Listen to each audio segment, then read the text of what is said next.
चक्रधरपुर का राजेंद्र बाजार खाने पीने के सामान के लिए मशहूर था। वहाँ पर तरह तरह के खाने का सामान मिलता था और दूर दूर से लोग खाने आते थे। इसी में एक दीपक पानी पूरी नाम का ठेला था। उसकी पानी पूरी पूरे शहर में मशहूर थी। अरे भैया एक पानी पूरी लगा दो। हाँ, जी भैया अब ही लगाते हैं। एक बार दीपक की पानी पूरी खाओगे कभी भूल नहीं पाओगे और बार बार यहाँ ही आओगे। ये दीपक का वादा है आपसे। दीपक के ही बगल में सुरेश के फल की दुकान थी। दीपक और सुरेश अच्छे दोस्त थे। उन दोनों की दुकान के सामने विनोद के फायर पान की दुकान थी। दीपक और सुरेश की अच्छी बनती थी, पर दोनों की ही विनोद से अच्छी नहीं बनती थी। सुरेश अपने फल की दुकान बंद कर रहा होता है। अरे दीपक चल भाई, 10 बज रहे हैं, दुकान बंद करने का समय हो गया भाई। हाँ, बस बंद ही करने वाला हूँ। क्या तुझे पता है कि विनोद की दुकान 2 दिन से क्यों नहीं खुली रही? अरे मुझे क्या शौक है कि मैं विनोद के बारे में पता करता रहूं? गया होगा कहीं शिमला मनाली घूमने, फेसबुक पर उसकी पोस्ट नहीं देखता। अपनी दुकान का भी वो बहुत अच्छा प्रचार कर लेता है और यूट्यूब से भी उसे पैसे मिलते हैं। उसका फायर पान तो पूरे देश में मशहूर है, पता ही होगा तुझे। हाँ भाई, ये तो सही बात है।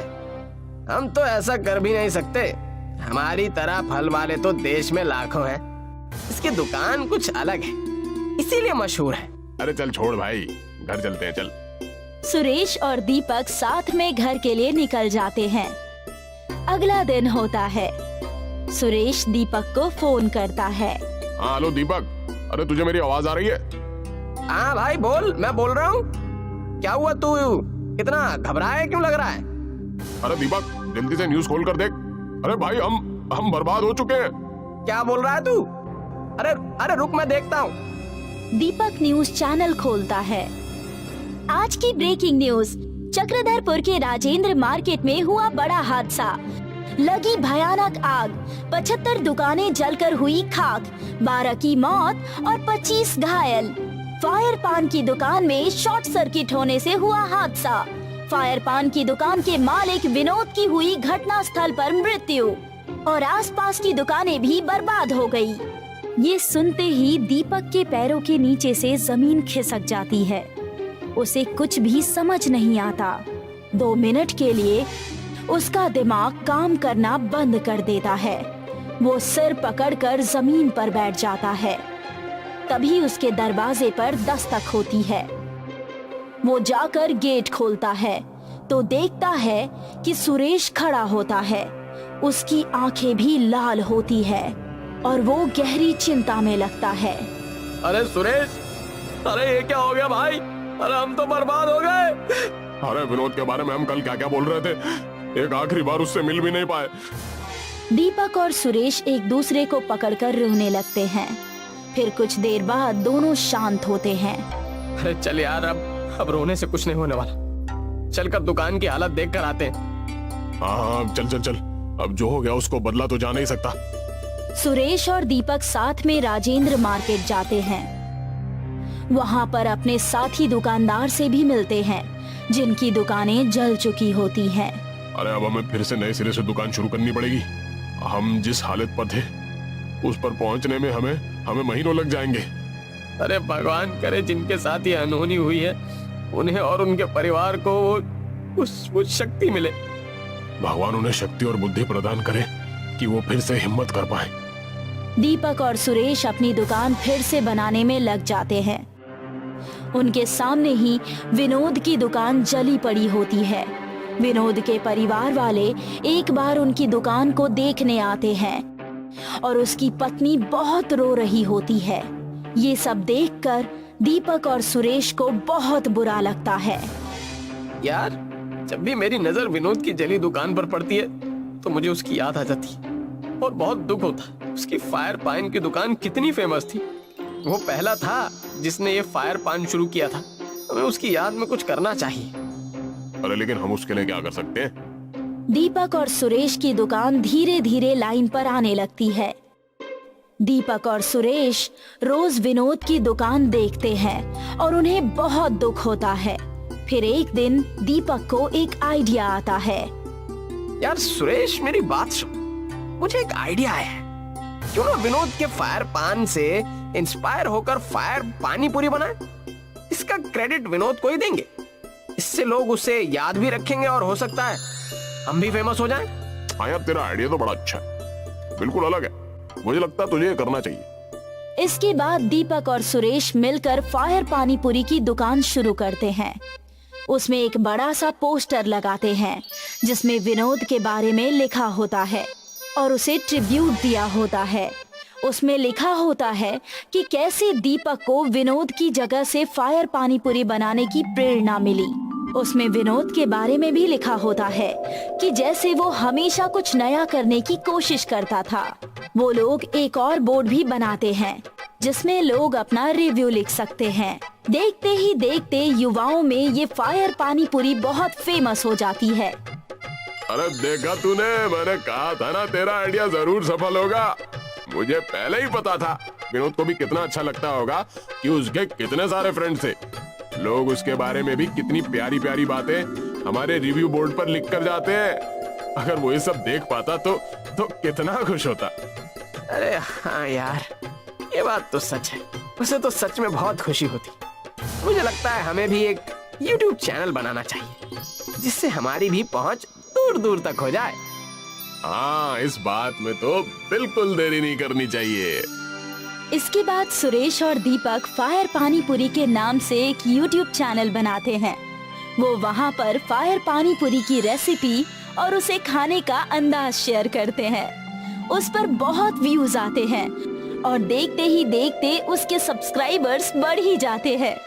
इससे जो भी कमाई होती है वो दोनों आपस में बांट लेते हैं और फिर दोनों फेमस हो जाते हैं और उनकी फायर पानी पूरी पूरे देश में मशहूर हो जाती है और बहुत से अलग अलग जगह पर बिकने लगती है।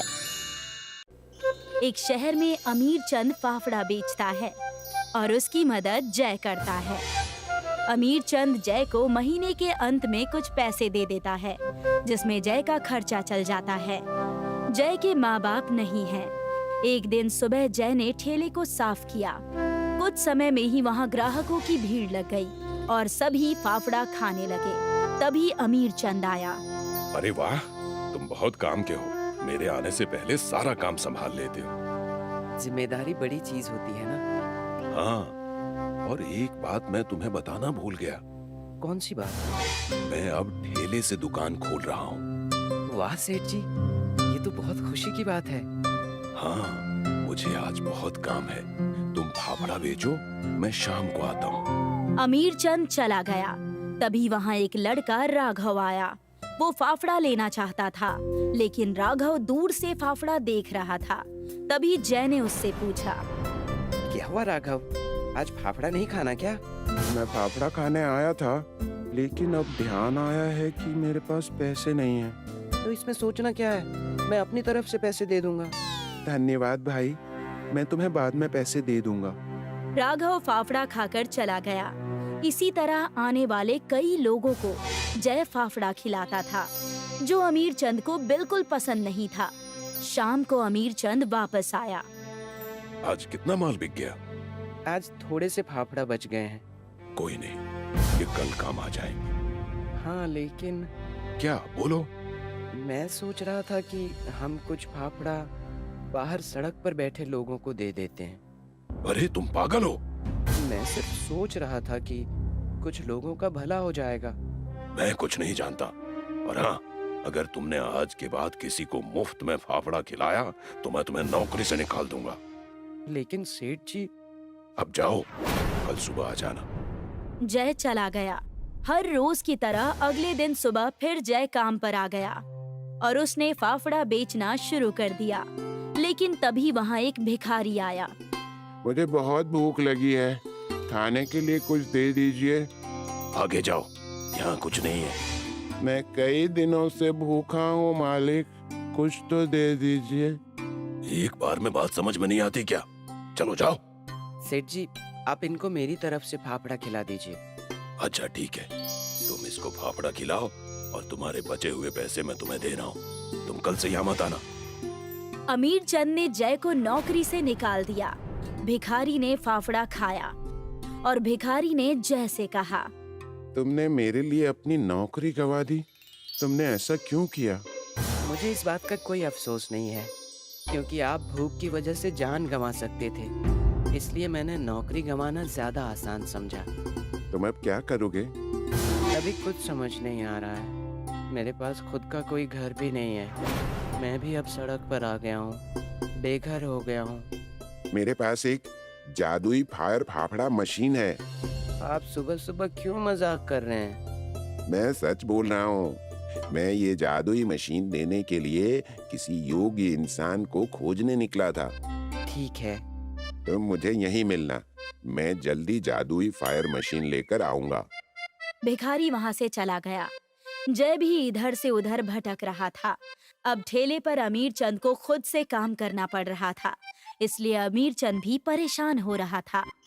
मैं भी गुस्से में कभी कभी ज्यादा बोल देता हूँ। अब अकेले सारा संभालना पड़ रहा है। इतने ग्राहकों को अकेले कैसे संभाल पाऊंगा?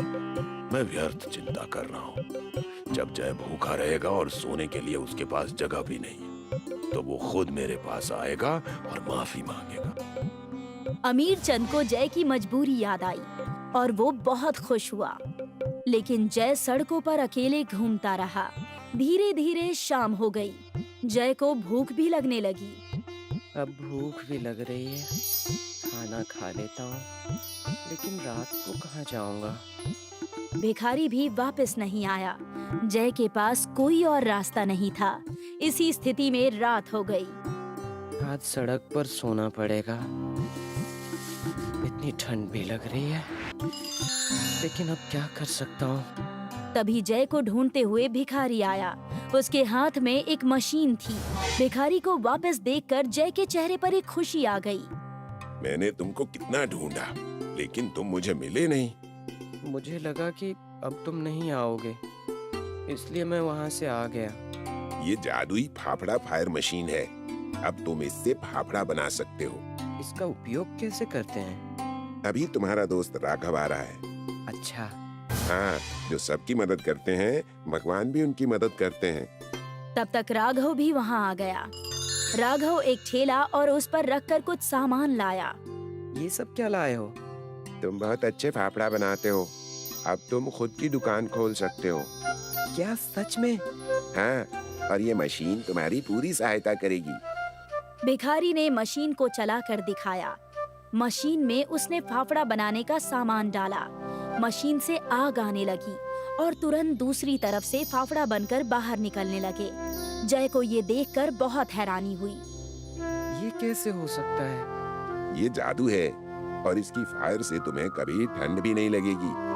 ये खुद से जितना चाहोगे फाफड़ा बनाकर दे देगी। लेकिन ध्यान रहे कि तुम्हें हमेशा ऐसे ही ईमानदार बनकर काम करना है। ठीक है, मैं इसका उपयोग सभी का पेट भरने के लिए करूँगा। मैं भी तुम्हारे साथ काम करना चाहता हूँ। हाँ, तुम्हारा स्वागत है दोस्त। ठीक है, हम कल से काम शुरू करेंगे। मैं अब जा रहा हूँ। किसी और को भी मेरी मदद की जरूरत हो सकती है। जय और राघव ने भिखारी को धन्यवाद दिया। भिखारी चला गया। अगले दिन से जय और राघव ने फाफड़ा बेचने का काम शुरू कर दिया। शुरू में कोई भी ग्राहक नहीं आ रहे थे। क्या हमारे फाफड़ा बिक जाएंगे? अभी कोई भी हमारे बारे में जानता नहीं है, इसीलिए नहीं आ रहा है। मैं सबको बता कर आता हूँ। राघव ने फाफड़ा का प्रचार किया। सभी गरीब और अमीर लोग जय के ठेले पर आने लगे और उसने एक बड़ी सी दुकान खोल ली। अमीर चंद का ठेला बंद हो गया और वो बहुत गरीब हो गया। एक दिन अमीर चंद भी बहुत भूखा था और उसके पास पैसे नहीं थे। वो जय की दुकान में फाफड़ा खाने आ गया। मेरे पास पैसे नहीं है और मुझे भूख लग रही है। कोई बात नहीं सेठ जी, आप पेट भर कर खाइए। अमीर चंद जय को देखकर हैरान हो गया। हाँ सेठ जी, ये वक्त है और घूम कर आता है।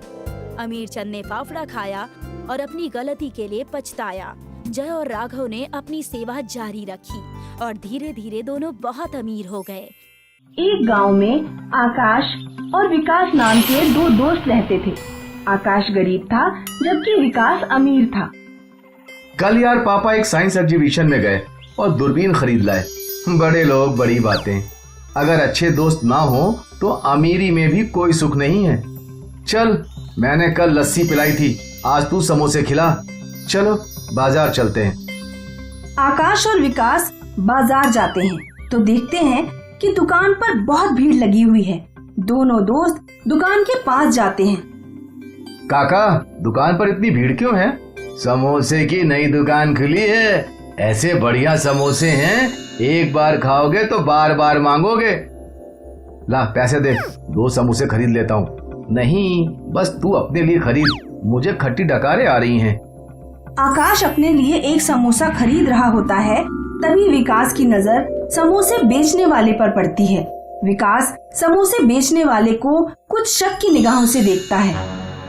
बड़ी मुश्किल से एक समोसा मिला है। वाह, ऐसा समोसा तो मैंने पहले कभी नहीं खाया। तुम भी खा कर देखो, एक बार खाओगे तो बार बार मांगोगे। इस दुकान का नाम देख लेता हूँ, कल फिर यहाँ आऊंगा। आकाश दुकान का नाम देखता है। दुकान का नाम होता है जादुई समोसे। तुमने एक बात नोट की क्या? हर कोई समोसे वाले के समोसे की तारीफ कर रहा है और कह रहा है एक बार खाओगे तो बार बार मांगोगे। मुझे तो जादुई समोसे में कुछ गड़बड़ लग रही है। उस समोसे वाले को देखकर भी मुझे शक हो रहा है। जासूसी नॉवेल पढ़ पढ़कर तुम्हारा दिमाग खराब हो गया है। चलो घर चलते हैं, अंधेरा हो गया है और बारिश भी आने वाली है। आकाश और विकास अपने घर चले जाते हैं। अगले दिन आकाश जब सोकर उठता है तो उठते ही उसे जादुई समोसे वाली दुकान के समोसे खाने का मन करने लगता है। आकाश का चारपाई बुनने का खानदानी काम था। बेटा, रामपाल अपनी खटिया दे गए हैं, सादा बुनाई डालनी है उसमें। जी पिताजी। आकाश खटिया बुनने बैठता है, लेकिन अपने काम में बिल्कुल ध्यान ही नहीं लगा पाता। पिताजी, मैं समोसे खाने जा रहा हूँ, अभी आता हूँ। 2-3 दिन तो आकाश के पिताजी ने आकाश से कुछ नहीं कहा, लेकिन फिर एक दिन आकाश जब सुबह सुबह समोसे खाने जाने लगा तो पिताजी ने उसे टोक दिया। ये रोज रोज क्या समोसे खाता रहता है? पेट खराब कर लिया है तूने समोसे खाकर अपना। पहले तो तूने इतने समोसे कभी नहीं खाए, लेकिन पिछले 2-3 दिनों से तो तूने हद कर रखी है। आज मैं तुझे नहीं जाने दूंगा। लेकिन पिताजी, मैं बिना समोसे खाए नहीं रह पाऊंगा। आकाश के पिताजी ने आकाश का हाथ पकड़ लिया, लेकिन आकाश फिर भी नहीं रुका। गांव वालों, मेरा लड़का पागल हो गया है, जरा इसे रोकने में मेरी मदद करो।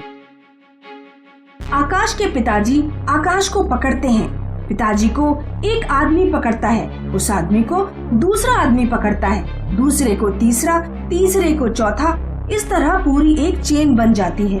आकाश अपने पिताजी से हाथ छुड़ा लेता है, पूरी चेन एकदम से गिरती है। आकाश उस दिन भी जाकर समोसे खाता है। अगले दिन आकाश के पिताजी विकास के घर जाते हैं। विकास बेटा, पता नहीं आकाश को क्या हो गया है। बाजार में जादुई समोसे नाम की जो नई दुकान खुली है, बार बार उसी दुकान के समोसे खाने जाता है। आप चिंता ना करें अंकल जी, मैं सब कुछ संभाल लूंगा। उस दिन जब रात को जादुई समोसे की दुकान का मालिक दुकान बंद करके अपने घर की ओर लौट रहा था, तो विकास ने दूरबीन से उसे देखा। विकास दुकान के मालिक का पीछा करता है। बहुत जल्द पूरे गांव को हमारे समोसे की लत लग जाएगी, तब हम बहुत अमीर हो जाएंगे। गांव वाले मूर्ख, जानते ही नहीं कि तुम एक केमिस्ट हो और समोसों में नशीला पदार्थ मिलाते हो, और फिर लोगों को समोसे की लत पड़ जाती है। हल्के बोल, किसी ने सुन लिया तो मारे जाएंगे। विकास सारी बातें सुन लेता है। अगले दिन विकास कुछ गांव वालों के साथ जादुई समोसे वाली दुकान पर पहुंचता है।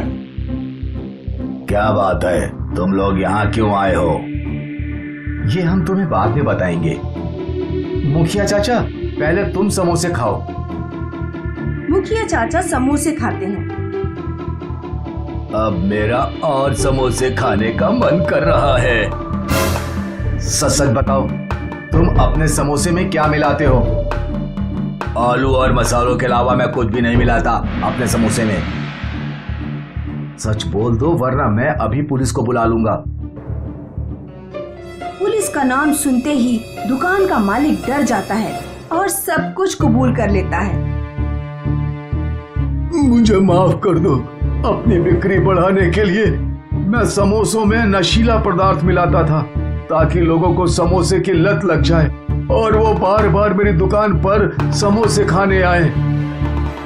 विकास तुरंत पुलिस को फोन लगाता है। पुलिस आकर केमिस्ट को गिरफ्तार करती है। इसीलिए मैं तुमसे कहा करता था कि बाहर की चीजें ज्यादा नहीं खानी चाहिए। एक गांव में सोनम नाम की एक लड़की अस्पताल के बाहर छोले बेचा करती थी।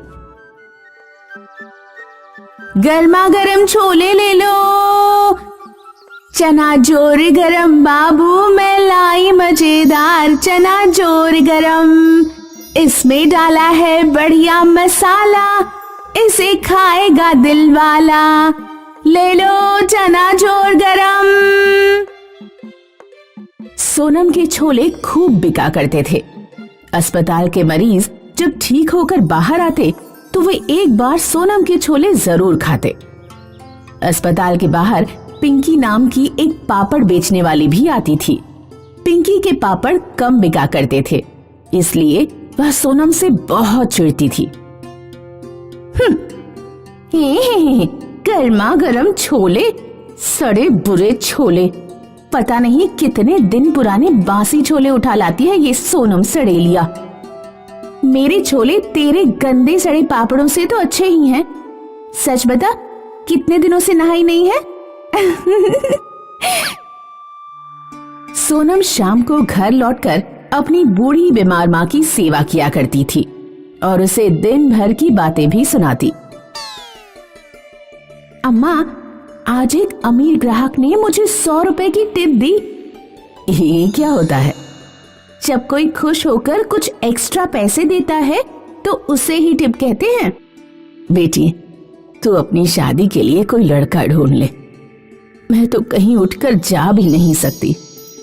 पहले तुम पूरी तरह स्वस्थ तो हो जाओ, तब मैं अपनी शादी कर लूंगी। सोनम की माँ का स्वास्थ्य दिन पर दिन बिगड़ता गया। एक दिन उसे अपनी माँ को लेकर अस्पताल जाना पड़ा। पिंकी यह देखकर बहुत खुश हुई। सोनम की अम्मा अस्पताल में है, वो अब छोले बेचने नहीं आ पाएगी। तब तक मैं छोले का धंधा जमा लेती हूँ, ऐसा बढ़िया मौका फिर नहीं मिलेगा। पिंकी ने पापड़ बेचना छोड़ दिया और छोले बेचने लगी। लेकिन पिंकी के छोले का स्वाद लोगों को पसंद नहीं आया और पापड़ की तरह उसके छोले भी बहुत कम बिके। उधर सोनम की माँ की तबीयत ठीक हो गई और वह दोबारा छोले बेचने आ गई। सोनम के वापस आते ही उसके पास ग्राहकों की भीड़ लग गई।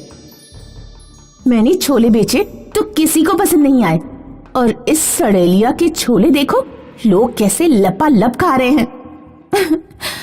इसे और इसके ग्राहकों को मजा चखाना पड़ेगा। पिंकी चुपके चुपके सोनम पर नजर रखने लगी। एक दिन जब सोनम अपनी छोले की टोकरी बाहर रखकर टॉयलेट के लिए अंदर गई तो पिंकी ने उसके छोलों में खुजली की दवा मिला दी। उस शाम जिसने भी छोले खाए वह खुजली से परेशान हो गया। इस लड़की के छोले खाने से खुजली हो रही है, भगाओ इसे यहाँ से। लोग सोनम को अस्पताल के बाहर से भगा देते हैं। पिंकी यह सब देखकर बहुत खुश होती है। अब आया ना मजा। सोनम वीरपुर जाने वाली सड़क किनारे बैठकर रोने लगी।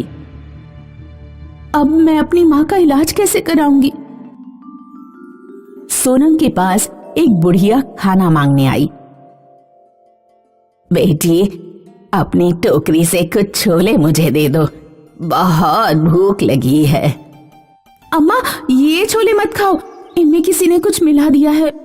मेरे पास 100 रुपए हैं, चाहो तो ये ले जाओ, कहीं से खाना खरीद कर खा लेना। सोनम ने बूढ़ी औरत को अपना 100 का नोट दे दिया।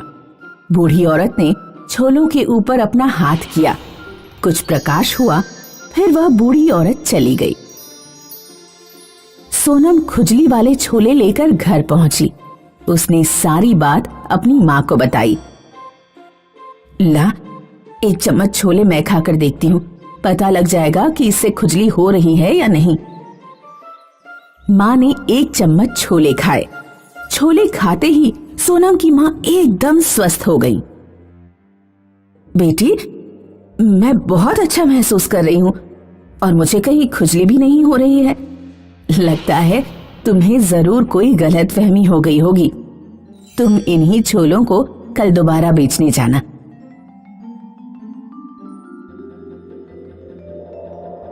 सोनम अगले दिन ही छोले लेकर अस्पताल के बाहर पहुंची।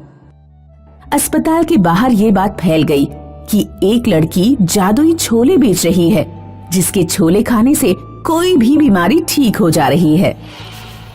सोनम के पास रोगियों की भीड़ उमड़ने लगी।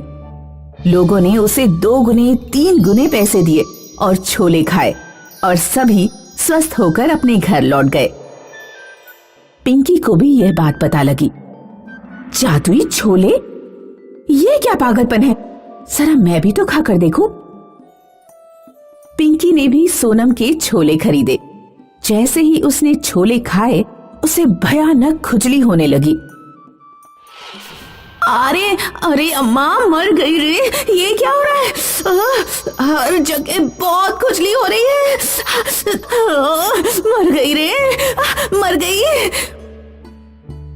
सोनम ने देखा कि बूढ़ी औरत, जिसे उसने 100 का नोट दिया था, दूर खड़ी मुस्कुरा रही है।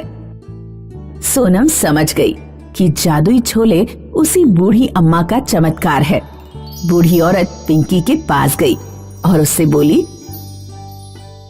क्या अब भी तुम कभी दूसरों के सामान में कोई उल्टी सीधी चीज तो नहीं मिलाओगी? अगर तुम वादा करो तो मैं तुम्हारी खुजली ठीक कर दूं। हाँ हाँ हाँ, मेरी खुजली जल्दी से ठीक करो। मैं वादा करती हूँ, आगे से कोई शरारत नहीं करूंगी। औरत पिंकी को ठीक कर देती है